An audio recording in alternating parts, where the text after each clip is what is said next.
Hello, Okay. I Hello. am. Shut up, Oh, please. okay. I am Continuum, and I am joined with my special guest. Dakota. Hello, Dakota. Hello. So, why are you here? Uh, to answer some questions that you had for me. That's awesome. So, let's just start it off with a very, a very controversial. How do you feel about gay marriage, Dakota? I think it's good. It gets a thumbs up from me. I think that they should be able to. I think that gay people should be able to marry each other, and I think that's a good thing, actually. Interesting, interesting. Okay. How do you feel about it getting taken away in like 4 states? What? Oh, I think that's bad. I don't. That makes me really angry and upset because that's no. Okay. What's the There seems to be a lot of discourse on TikTok about the difference between a liberal and a leftist. Can you explain the difference between those two? Or do you know? So I think a liberal is someone who has all of who parrots all of the talking points of leftism, but yet when it comes time to actually put it into practice, they're more likely to defend the status quo and not actually push for any meaningful change. So they have like the flowery language and like have all like the social, opinions, but they don't actually do anything to fight for real meaningful change. Right, And right, then leftists actually do the fighting. right. So where does the line get drawn between a leftist and an anarchist? Uh, I'm not educated enough because on anarchism as a ideology to answer that really cogently, Hmm. but you'll get a lot of different answers from a lot of different self-proclaimed anarchists. But I think once like there's a difference between looking for like meaningful, substantial change and like the deconstruction of like a government or a society as a whole. Sure. So, and I don't think many leftists are pushing for that. They might be pushing for some institutions to be, overhauled, but I don't think they're like they're, clamoring to get rid of the government or anything Right, like extreme like that. right, right, right. Okay. But again, I am not educated on anarchism enough, and you should probably take what I'm saying with a grain of salt. Okay. That's good enough. So, are you a liberal or do you identify as a liberal or a leftist? Or do you I, identify with any of them? I would consider myself a leftist. Okay. Uh, yeah, I think gay people are good. I think homophobia is bad. That's Up votes to the left. that's great. So, we know that Charlie Kirk was killed recently. Yeah, he did do that. So, That did happen. on the talks about that, do you think that this will open up a new door of alt right podcasters, or maybe like alt right influencers? Like, do you think this opens up a new door for people like Jake Paul and Aiden Ross to get bigger and spread their influence? Like, you know how big Andrew Tate was like in Yeah. 2020. Do you think that this opens up the door for these kinds of I people to like spread their influence and spread their I hate? th- I think there is a power vacuum for establishment conservative talking heads that are like hip with kids, but I would say that it would be a different type of like pundit than, an Aiden Ross, Andrew Tate type because those guys are like part of the manosphere, like heavily misogynist, but they're not really like they're kind of just clowns, and they're not actually. No one really in like the conservative sphere really listens to them. They're kind of just seen as morons. Whereas Charlie Kirk was seen as like someone who was actively bringing people in to the ideology of conservatism, and was like, he was a huge like just huge name in conservative media in a way that Andrew Tate or Aiden Ross just simply could never be, just simply because they're just clowns. Like Right, those guys are stupid, right, right, and they talk like they're stupid. right, But Charlie Kirk has like a suit and tie. He has like a $70 haircut. Like people listen to that guy. So I don't know. I think there's going to be a power vacuum. I think someone will fill it, but I don't think it's going to be a manosphere type. Okay. Speaking of the manosphere, do you think that the manosphere has how do you think their influence has changed the way kids like represent them, not represent, but more like the way kids speak to each other, or like the way kids see like politics and how that represents like their societal stance on just random things? Like, do you think that the manosphere actually has had an impact on that throughout the last few years? I do think it has had an impact because misogyny is like the oldest bigotry, and it's the basis for all other bigotries. So misogyny is going to beget like if you're a hateful person towards one group of people, you're going to be a hateful person. Period. Right. So it kind of just puts you along the pipeline towards being a bigot, Right. and I do think that the manosphere does lead impressionable people down that path. Right. Right. So where do we how do we stop this? Like, or is it even our job to, like, they are entitled to their freedom of speech, but when do we draw the line between freedom of speech and then hate speech? I mean, this is a question that people have been trying to figure out for years. This is like the question of leftist politics is how to stop the really pervasive you know people on the right side of the aisle. Right. And I it's just you gotta. I think parents gotta start looking at what their kids are doing online. I think like these kids are just on TikTok like 17 hours a day, and Right. they're gonna fall down some pipelines. I Right. think you just gotta parent your kids. I don't mean to. You shouldn't be like like a hawk, but you just gotta check in every now and then. Like, yo, what are you like? What are you watching? What are you reading? Right. Right. Stuff like that. And I think it's up to Democrats to actually have a backbone and start actually fighting back against these people because leftists and Democrats for a long time and liberals have just been sitting by and letting conservatives take all this space with the younger generations. And that's not to say that there are no Gen Z liberals, right? Right. Right.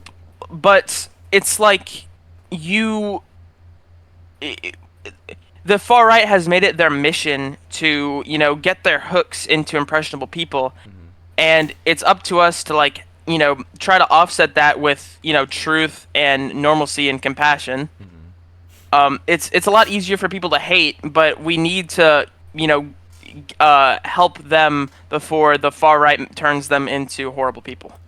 And speaking of the far right and Democrats, we I feel like my most recent like uh example of this would be, unfortunately, PFMM. Like, I think about that, like, as in a lot of different groups of people coming together, and they all don't think the same, but they all like fall down this pipeline of far right, like, and it's like how they how they exude themselves on an online presence, and was is that, like, I talked about this before, like, how you exude yourself online, I feel like, is an extension of how you can, like, your potential to be in real life. Like, if there were Yeah. no consequences to your actions, what you would say in real life.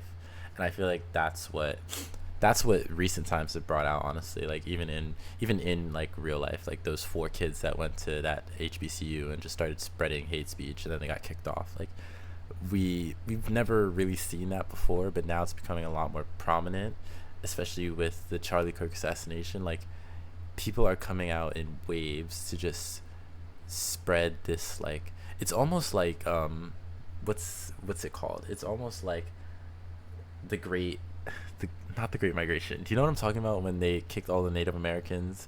What's that Yeah, called? what like Manifest Destiny, Westward Yes. Expansion. It's almost like Manifest Destiny, but except they're not spreading Catholicism. It's more like neo-Nazism is what it feels like. Maybe like Yeah, fascism. it's for PFMM specifically. I mean, there are so many people in it that Yeah. obviously you're gonna get people of all Yeah, and that's um, that's what, like, pl- that's the good thing. Like, you get all yeah, these people and you mix them up, but but it's it's also, also yeah. teenagers online, and those people exist to just rage bait, Sure. and they're under so many layers of irony that like they say things, but I don't really think they believe what they're saying. They're just trying to make people mad. I think there are some people there who are do genuinely believe what they're saying, but I think for the vast majority of people, they're just trying to piss people off. Right. And like, but however, for the intents and purposes of the question, what do you really believe? Uh, it doesn't matter. Like what they Right. really believe, it depends on what they're saying. And if what they're saying is, horrible, it doesn't matter whether that not they really believe it or not. They're saying it, Right. Right. Yeah. Yeah. And then that aches the question of like, do do people even know what do people even believe what they're saying when they say it, like the rapture? Do people actually think that the rapture was happening Tuesday? Like like I all these different things, like do you actually understand what's being said, or are you just following it because somebody else says it? Like well, America's literacy rates are at like 6%. No, people 60% of America is illiterate. There we go. 60% of America is illiterate.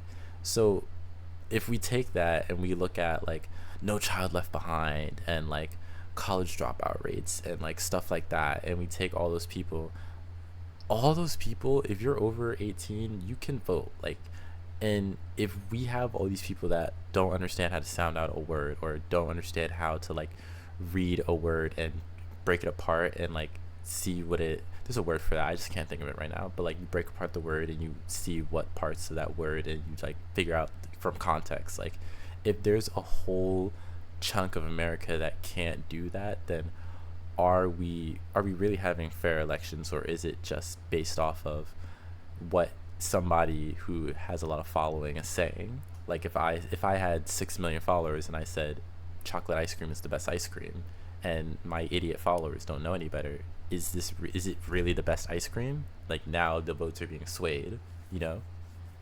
so I want to go back to your rapture like example. Yeah. I think for something like that, I think it is spearheaded by grifters who are trying to take advantage of less tech savvy, older people, Right. because that was the target.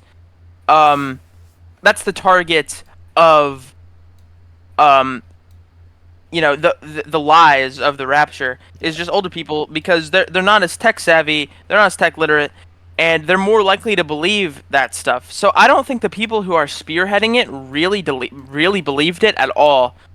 They're just trying to make money off of impressionable people. Right. Right. But I think the people who bought into it, like the older people who bought into it, truly believed that what the people were like, what the grifters were saying was true. I believe that was what they believed. Okay. So, um, yeah, I mean, you could see that with like the rise of AI generated videos or Mm-hmm. whatever, and you see the older generation just hammering in on them and thinking they're shrew, reposting it on their Facebook feeds or whatever. It's just less adept people are going to believe lies more often when they're spread through the when they're spread via the platform that they're not as on top of things on. Right. Right. But also, actually, no, that was actually perfectly said, because I wanted to go into that. AI, right? Is it getting Hmm. better or is it getting worse? It's getting harder to detect AI, so it's getting worse. Will we have AIs like GLaDOS from Portals, or like Am in the future, or will we have AIs like Siri who can't do anything?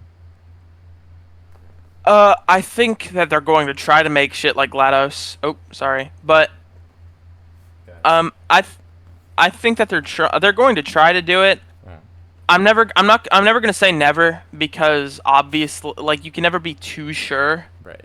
Um, but I do find it hard to believe that something like that would really exist. Okay. Um, obviously it can, and I don't want it to. I think AI has already done too much damage. Period. And I think it needs to be, regulated, and just stuff like ChatGPT or like generative AI, like images or videos. I think that needs to be cracked down on. Right. Just the stealing and the not just the stealing, but also just it's incentivizing people to not think for themselves anymore. Like people use it as Google, and they don't, they're losing the ability to um they're losing the ability to just do the research for themselves, Right. and it's really like it's it's not good, and it sets a bad precedent because people who don't have the ability to research things for themselves or don't have the ability to you know figure stuff out on their own are so much more susceptible to just lies and conservative drivel. Mm-hmm. If someone doesn't research anything and just watches Fox News all day, what are they going to believe? They're not going to question anything. Right. So it's like it sets people up to be complacent, and I think that's a real danger. Mm-hmm. And we talk about people not being able to think for themselves. Do you think that ChatGPT integrating with like every possible like every possible search engine you could find, Bing, Opera, fucking Google, Siri uses ChatGPT now. Do you think that with the rise of ChatGPT, people are becoming less and less able to critically think, but not on just like a critical scale, but also just like a common sense scale? Like every time somebody needs to think, they're gonna be like, "Oh, I need to ask ChatGPT this." Do you think that's Yeah, the way we're heading? I believe that's a real danger. You talk about Google AI or Opera AI, like it. A huge percent of the time, it's just a lie that the AI is spreading because it's predictive text. It doesn't really think anything. Yeah. It just, oh, what should the next word be here? So it's just a lot of the time it's just gonna put up straight garbage, and people are just gonna believe it and start spreading it as truth when it's founded in nothing because they trusted a robot that doesn't do any of its own thinking, or it's just they trusted the predictive text to think for them. Right. And we people used to complain so much about predictive text being awful and autocorrect and stuff. Why are they trusting it now Right. to do the thinking for them? Right. I don't know. I think we're heading in the direction of AI is going to be doing all our thinking. But excuse me. Do you think I said okay? I had a conversation about this earlier that I think that AI and Nazism are all connected together, and the rise of both are connected. And I said that because people with the rise of AI, people are beginning to critically think less, and I feel like when you have a mass group of people that are unable to critically think, it gives a rise to whistleblowers and like dog whistles and things like that. Like they become harder and harder to detect because people are just getting dumber and dumber. So Yeah. like, I kind of touched on that earlier with complacency, but I completely agree with you. I think, you see conservatives embracing AI with like tech bros and stuff. They're doing that because making people dumber, it's easier to infiltrate, yeah, and it's easier to, tell them what to think instead of having them think for themselves. right, And, neo-Nazism fundamentally does not make sense as an ideology. Just at the very base level, it doesn't. right, But in order to have people to believe something that just makes no sense on its face, you need them to be complacent and not to actually do digging and actually question it. right, Fascism as an ideology is based on a central hypocrisy or a central contradiction where your enemies have to simultaneously be so weak that you are more worthy to govern and more worthy to rule than they are, but simultaneously so strong that they're an imminent threat to the well-being of you and people like you, and you're in a constant battle, and it justifies you actually going to war with them. That contradiction is central to fascistic thinking, and it just makes you can't it doesn't work. right, You cannot believe both of those things at the same time and be coherent. It's incoherent.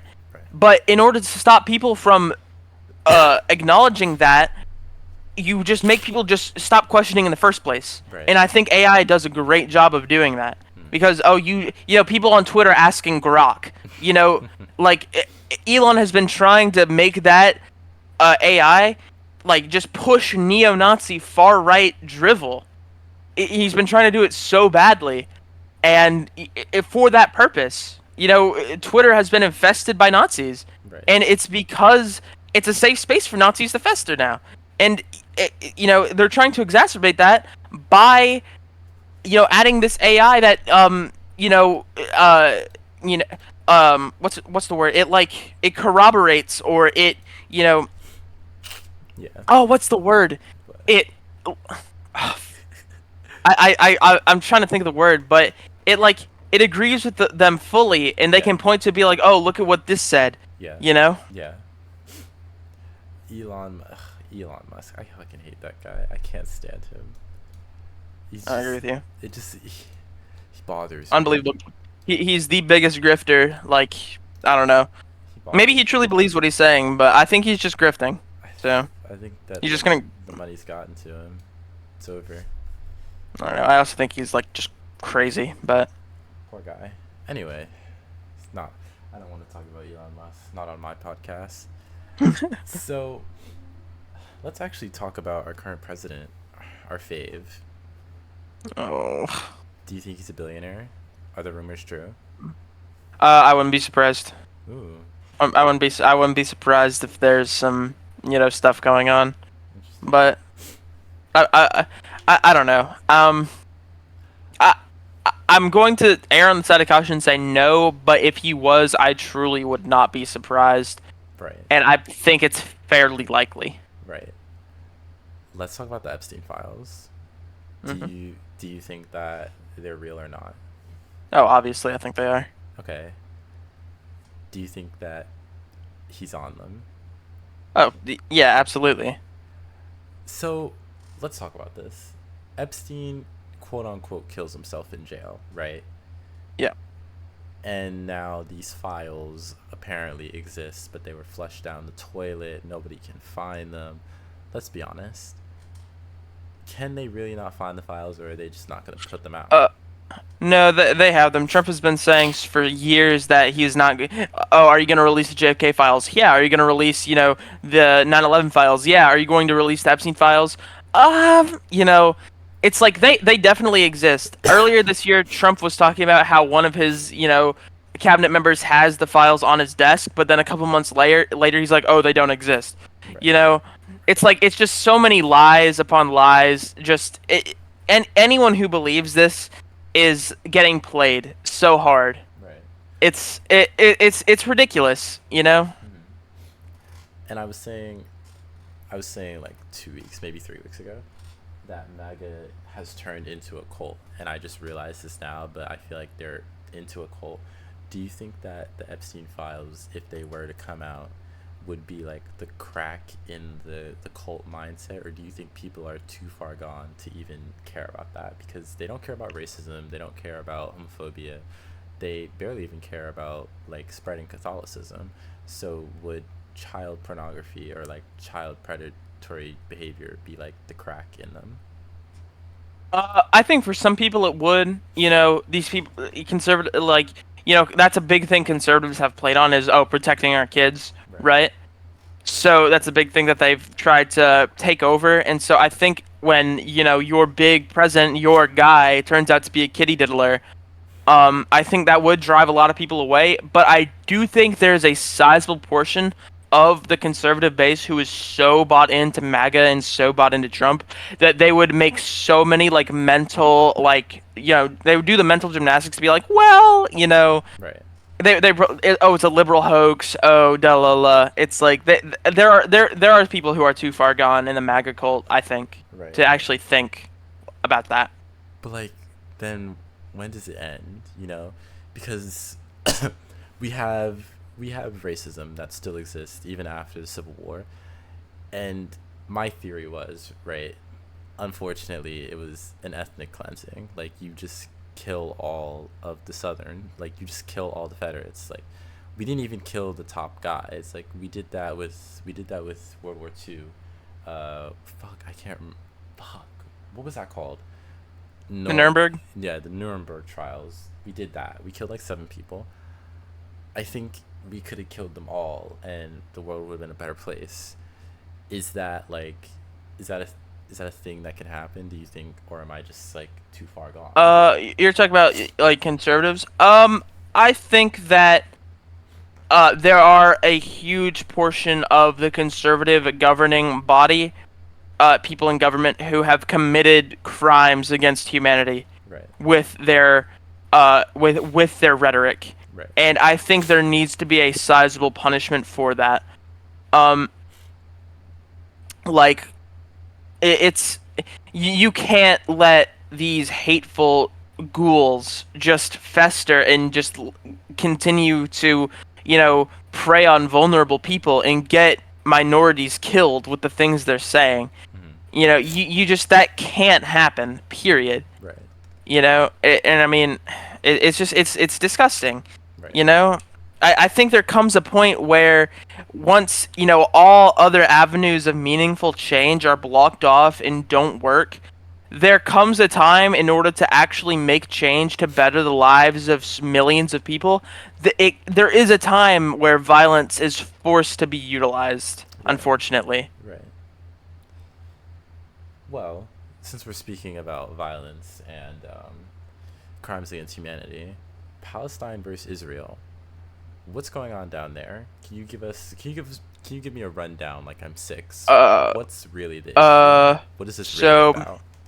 after World War II, there was the whole point of World War II was to save the Jews from Hitler being an anti-Semite and just genocidal maniac, horrible person. We all know how bad Hitler is, Right. obviously. That guy, worst human of all time. But in order, so after we saved them, there needed to be a place for them to go, right, to be safe, right? Right. So what the United Kingdom did was they invaded in the Middle East. There was a group of people called the Palestinians there who were already living, around Jerusalem, and where thousands of years ago, where the Israelites were from. Right. So because Jerusalem is a holy place for the Jewish people as well, the British decided to go into the Palestinian lands, take it over, and push away all the Palestinians who were living there in order to allow the Jewish people to live there for safety. Right. And obviously Palestinians were not happy about this. They were pushed out of their homes and told to leave the place they've been for hundreds of years. So they're not going to be too happy about that, and they're not. They're if someone came into your home and told you to get out, and you're not allowed to come back and leave your things, Right. you would not be happy either. Right. So it's just like, and that not chaos, but that's what's the word? Where it's just like Tyranny. that uneasiness Mhm. has gone into full-on violence. With the Nakbas, and just Israel has done so many war crimes against Gaza and the West Bank, going back to the 50s. Right. And it's just no one's been looking at it because people think Palestinians are lesser because of the color of their skin, because it's racism, period. Right. And so people it's you can see that type of rhetoric with Hamas. Oh, Israel, the IDF would never do that. Look at them. But the Hamas, the Gazans would absolutely do that. But the only basis for that is that Jewish people are white and Palestinians are brown. Mhm. That's the only basis. Or Israelis are Jewish and Palestinians are icky Muslims. That's the entire point. That's the entire justification they have for why the IDF could never possibly do any war crimes ever. And it's all Hamas. It's just pure racism at its core. Mhm. And it's disgusting. People are like, oh, what about October 8th? Well, when you kill hundreds of thousands of people, over the past, 70, 80 years, at some point there's going to be you can't while it's horrible that innocent people died there. What it was is inevitable, and if you didn't want it to happen, you shouldn't have killed their families and their children for years. It's inevitable, and you set that up. You made the bed, now you got to lie in it. Is my opinion. Right, right. You know. So, my question is, and I've been asking this for a long time, what the Middle East and the turmoil, if we think about it, right, it goes back to the Americans meddling with the elections and the land, and they want the oil, right? It all goes back to that. So it's our fault, right? If we think about it, it's our It fault. is. It is our fault. It is. Why do we keep continuing to meddle down there? Like, what? Sure, for the oil, but we could just buy the oil, and like, Well, we don't want to buy the oil. We just want to have it. right, But right, it's more than the oil. It's just that the United States, we've made so many enemies in the region already, and if the United States is thinking, well, if they are able to get back on their feet and start like that's going to be dangerous for us. That's the thing. Like, we've already made so many enemies in the region, we can't they can't be allowed to become yeah. utilize. Okay. Well, it's not really like uniting, because there's a lot of differences in Middle Eastern countries. Right. Period. You can't just say, well, they're all Muslim, so they're Right. all going to work together. That's not really the case. Mm-hmm. But it's just what they do all have in common is a hatred of the U.S., which is a justified hatred of the U.S. So there could be an argument that they could put their differences aside to push the United States out of the region, so the United States doesn't have global influence in that area anymore, and the United States is deathly afraid of that. So I think that's a big reason. And also, it's just again, it's racism. The United States is a white country. Mm-hmm. You can argue that, oh, it's a melting pot. It's a melting pot. No, it was founded by white people first and foremost, and it literally founded on the subjugation of minority groups, and primarily black people. Mm-hmm. That was the basis of how the United States formed. So it is a white nation, and so what white people on average think less of other races, and that's a big problem in the Middle East. Like, the American military machine thinks of all of these nations and all of the people in these countries as worth less. Mm-hmm. It's horrible. Yeah. I really wish better for our country. It's really like we need to get out of this like nationalist society, like societal thinking. Like, and I feel like the people are part of the problem too. Like, all the way down to standing for the national anthem. Like, I feel like, what are you standing for? Like, there are other ways to honor the people that have died for our country, but there's still a long ways to go. Like, we have people just dying, giving their life for nothing, almost. Like, Yeah. so many people are dying in other regions of the world that we don't even control. Like, it's not like we're fighting to take control or even fighting for them to be free. We're fighting so that way we can, quote unquote, set them free, but then we control like every aspect of their life. Like, there's no freedom in that. There's no Yeah. glory, there's no honor. You fought to keep the country enslaved. I mean, it's just capitalism at its core. Back Venezuela, democratically elected a communist president, and the United States said, "Oh, hell no," and came in and embargoed the hell out of him, and that's why they're so poor now. Is because the United States literally, choked them out Right. because they had the gall to democratically elect a president who the populace wanted. And that's another big reason why they're in the Middle East. Because just to force capitalism down, everywhere. It's just, I don't know. It's white capitalism that's just the core of all of this.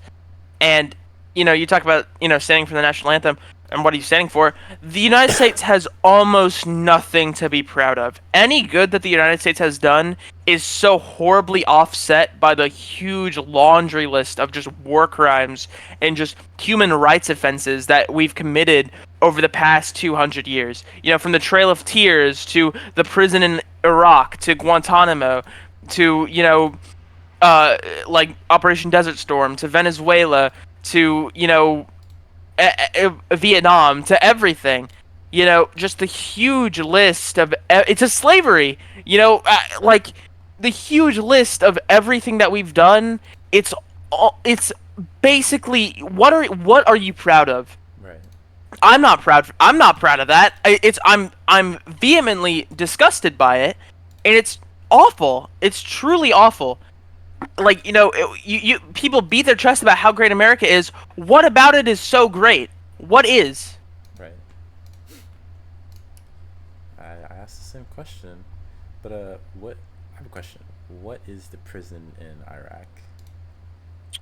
Uh, there's like one image where it's this Iraqi civilian in a black hood, and he has electrodes taped to his fingers, and he's on top of a box, and he's forced to stand on the box, and the ground is covered in water.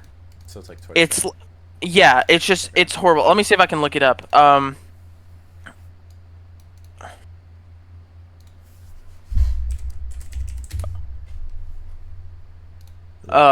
I just said the Abu Ghraib torture and prisoner abuse. I'm going to send you an image. okay. I will put the in. Oh, it's a podcast. I guess it won't. Fuck it. Oh, what the? This Like, this looks like a KKK uniform. it's horrible. Why? So, these are wires, right? And I assume if he touches Yeah. the water, he gets shocked. He Well, dies. it's also like they administer shocks through his hands, Oh, okay. and he's not allowed to, like, he can't step down, or otherwise he's like tortured and stuff. Okay. It's like it's terrible. Like they like just huge electrical shocks through his hands, and he's supposed to stay on the box. Okay. I had never seen this before, but yeah, this is yeah, this is what you guys are proud of. This is what the American people are so proud of. Things like this. I won't keep you for much longer. I just have one last question.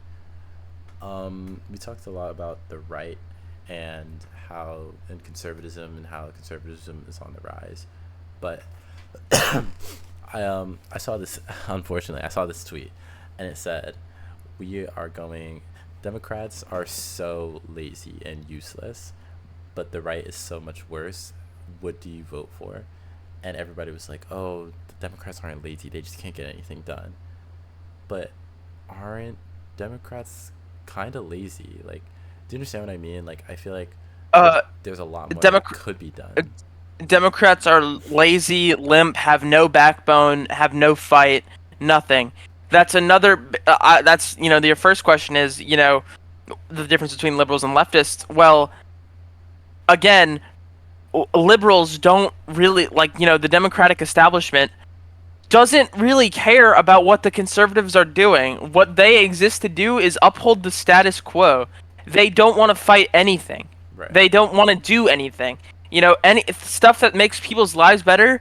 If it involves having to fight against the conservatives, they're just never going to do it, because for the establishment left, moral victories. We're taking the high road. Hmm. Moral victories are more important than actually materially improving people's lives and well-being. Hmm. Yeah, I don't understand that, because what they're supposed to be like polar opposites, but I feel like they just kind of like snoop down and just take the same road like all the time, especially with things like LGBTQ rights and like abortion rights. I feel like those were big things for people, and they just like completely just threw it in the trash. Like, I feel like there's no fight anymore. Like, we don't have any strong people with a strong backbone who are willing to stand up for what they believe in. It's all just what makes me more money, what keeps me in my position, and what keeps these people out my business. I I completely agree with you. Yeah. You know. It's like they'll do and say whatever it is they need to do to get votes. But when it comes time to actually delivering, well, we can't really do that. Like our hands are tied. Like, I know we talked a big game, but they never do anything. They never do anything. They say enough to draw people in order to, vote for them. But then when it actually comes time to put the pen to the paper and deliver, they can't Right. because the plan wasn't to. Right. Okay. Last question. Pete Buttigieg. I liked Pete Buttigieg. I thought he had some, pretty good ideas. What do we think Pete Buttigieg for 2026, 2027? No, 2026. I uh well Wait. I Yeah. 2028. Oh yeah. Fuck. Um, I don't know enough about Pete Buttigieg's politics. I've been really tapped into that. I don't really do like individual people. Mhm. He seems like a nice enough guy. I don't know where all of his policies lie. Um, I mean, if he would run again, I would vote for Bernie Sanders. But I mean, he's a little bit too old now. Right. Poor Bernie. So there's like a danger in that. Yeah. Um, I mean, I would vote for him, but it's like I don't know. I think I would have to do more research into Pete Buttigieg, but from what I have seen of him, he looks fine. Mhm. Cool. Thank you, Mr. Dakota, for joining the podcast. Very first Thank you. episode. Thank you for having me. No problem, man. Okay. I'm done recording.